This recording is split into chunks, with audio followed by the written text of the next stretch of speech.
Ô, Mussete, chegou a sua hora, hein, neste programa. O Santos, o Peixão e o Inter também fazendo as suas finais para permanecer na Série A. 2 jogos super importantes, Santos contra o Juventude, 7h30 da noite. São Paulo e Inter às 8 da noite. Então, jogos aí que um pode interferir no outro.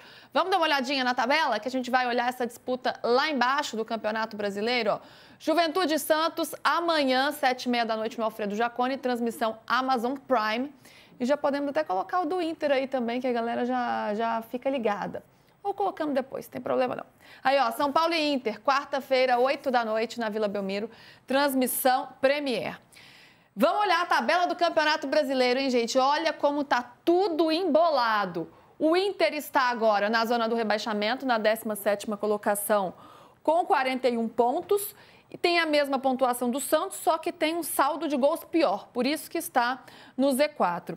O Fortaleza vem logo atrás, com 40 pontos. Joga contra o Corinthians, é o adversário do Corinthians às 7 da noite. Mas o Fortaleza conseguiu ganhar uma sobrevida aí, ganhou do Galo na última rodada.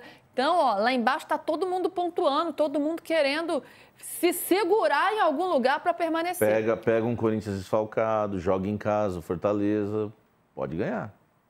Isso aí. Então, temos esses embates aí que não estão fáceis. Chances de rebaixamento do Campeonato Brasileiro. Sport e Juventude, matematicamente rebaixados, vão disputar a Série B do ano que vem. O Fortaleza, mesmo tendo ganhado aí alguns pontos, tentando uma sobrevida, 70% de chances. Santos, 51%, Inter, 40%. Acho muito curioso, porque o Inter está na zona, então não sei de onde os matemáticos Só o PVC explica tiram esses números. Eu confesso que eu não faço a menor ideia como é que esse povo faz essas contas, tá? Mas confio nos números e vamos lá. Vitória, 30%, Ceará, 7%, Bragantino, 0,15%. E o Galo, não apareceu aqui não, mas tem chance, tá? O Galo tem chance de rebaixamento, tem 45 pontos, mas não apareceu aqui não. Próximos jogos dessas equipes aí. Bragantino pega Vitória em casa, é o Inter fora. Ceará, Flamengo fora, Palmeiras em casa. O Inter, São Paulo e Bragantino. O Vitória, o contrário, Bragantino e São Paulo. O Santos tem como adversários o Juventude e o Cruzeiro, enquanto o Fortaleza pega o Corinthians agora e o Botafogo. Samir, essa briga aí tá complicada, mas o Santos, né, venceu o Sport na última rodada, conseguiu um certo alento aí, um pouco de otimismo nesse momento da temporada. A gente tem que ver se o Neymar vai jogar, a gente vai tratar mais desse jogo de uma forma mais específica, mas esse cenário que estava tão complicado, está um pouco mais favorável para o Peixe? Eu penso que tá, Lu. É difícil a gente falar de algo favorecer o Santos nessa temporada, né? Porque o Santos tropeçou nesse tipo de jogo, contra Fortaleza e Vitória. Só que agora enfrenta o Juventude rebaixado, mesma coisa da partida anterior contra o Sport. O Neymar vai jogar, eu sei que a gente vai tratar mais disso amanhã, mas ele viaja para Porto Alegre primeiro, nessa logística antes de ir para Caxias do Sul. Ele treina normalmente, a não ser que sinta alguma coisa no joelho, ele vai ser titular novamente contra o Juventude. E depois de vários testes que o Vojvoda fez nos últimos jogos, a tendência é de apenas uma mudança. Sai Tiquinho com desconforto no joelho e entra Lautaro Dias. E aí, entre torcedores do Santos e dos próprios rivais na luta contra o rebaixamento, se falava do Juventude poder entregar, jogar com reservas, porque o Thiago Carpini, na última entrevista coletiva, disse que ia conversar com a direção para talvez fazer alguns testes e antecipar alguns cenários. Mas a informação que vem do Juventude é de força máxima dentro do possível. É de um time rebaixado, desanimado, mas deve ter seus principais jogadores na despedida do Nenê, do Alfredo Jaconi. Então o Juventude está rebaixado, mas não deve vender fácil essa partida contra o Santos, não. Qual a real condição do Neymar hoje para esse jogo, hein, Mussete? Ele jogou no sacrifício no último jogo, teve a sua importância, né? Porque fez um dos gols da vitória do Peixe, treinou hoje pela manhã. Você já deu aí um panorama, mas assim, quantos por cento será que a gente tem de Neymar em campo hoje? O Lu, é curioso, né? Porque o Neymar, mesmo nesse sacrifício, fez a melhor partida recente com a camisa do Santos. Ele aguentou 90 minutos e foi bem. Talvez tenha sido a segunda melhor atuação dele desde que voltou ao Brasil, só perdendo para aquela vitória contra o Flamengo. A avaliação é de que ele vai aguentar jogar com esse tratamento, estabilizam o joelho, toma a medicação e a infiltração se for necessário. E o que preocupa é o pós. Por isso que o Santos evita cravar o Neymar jogando contra o Juventude, mesmo que ele esteja na viagem, que tenha treinado, porque pode ser que ele amanheça em Caxias com o joelho inchado e fique fora, porque ele tem uma lesão no menisco. Então o Santos vai lidar com os sintomas. A ideia é que ele fique à disposição e à vontade nos jogos e que entre um jogo e outro ele mal treine. É pé para cima, descanso máximo. Foi assim nessa preparação para o jogo contra o Juventude. Ele só esteve em campo na parte em que interessava. Era ali o trabalho tático do Vojvoda. Não foi a campo no domingo, não foi a campo na segunda, e vai ser assim antes de Juventude e também contra o Cruzeiro. Ele não está 100%, mas a partida que ele fez contra o Sport de meia, se sentindo mais à vontade, deixou o Santos confiante para que ele consiga ser decisivo nesses 2 jogos finais. PVC é um Santos que esperou pelo Neymar tanto ao longo dessa temporada e ele com tantos problemas físicos. Nesse momento, né, nessas poucas partidas que restam, é um Neymar que ajuda o Santos? É um Neymar que fortalece o Santos? E pensando nesses 2 confrontos de quem está ali, né, com perigo, perigando, falando na minha terra, né, perigando ainda mais, Inter e Santos. Inter contra o São Paulo e o Santos pega um rebaixado Juventude. A missão do Inter nesse momento, até por estar na zona do rebaixamento, com mudança de técnico, é muito mais árdua? Eu acho mais árdua, mas acho ela mais mental.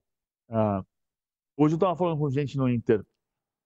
Assim que cheguei aqui a Washington, estava conversando com gente do vestiário internacional e que eles entendem que o Abel já cometeu o primeiro erro que a gente já comentou ontem, que é o erro grosseiro de comunicação, e depois a informação é que foi da assessoria do Abel o auxílio ou o atrapalhamento para ele fazer aquela resposta, aquele pedido de desculpas, que não foi pedido de desculpas, saiu pior, muito pior ainda.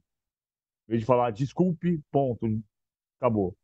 Mas, assim, o entendimento é de que nos primeiros treinos, a comissão técnica do Abel chegou ali e falou assim, cara, mas tem jogadores de primeira linha, Santos Borré, Carboneiro, Alan Patrick, Vitão, Mercado, Rocher, tem um elenco que não está brigado. O que está acontecendo?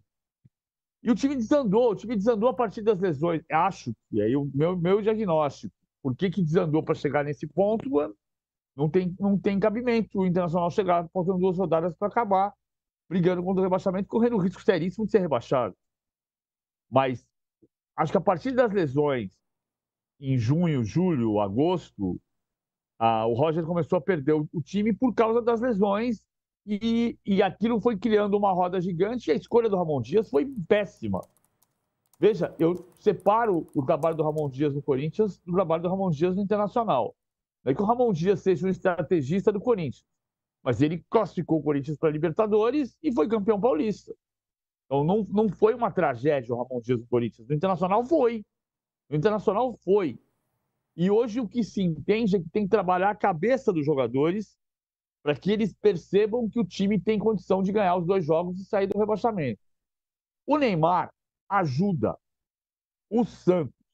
Chega dessa história do Neymar jogar bem contra o Sport, alguém falar de seleção brasileira. Uma coisa não tem nada a ver com a outra. Agora, se o Neymar jogou bem contra o Sport, ele precisa jogar bem contra o Juventude. Ele pode jogar bem contra o Juventude. O Santos precisa de tudo o que tiver para não chegar na última rodada pendurado. Eu vou fazer uma pergunta para vocês, não que eu seja a favor, tá? Existe mala branca ainda no futebol em 2025? Existe. Existe? Existe. Existe, não é só aqui. Sabe o que se diz? O Anderson Barros, por exemplo, não manda. Então o Palmeiras não manda. Mas, dependendo do seu diretor, não manda. Não manda. Mas não é no Brasil. É na Itália, é na Espanha, é na Argentina, não sei te dizer na Alemanha.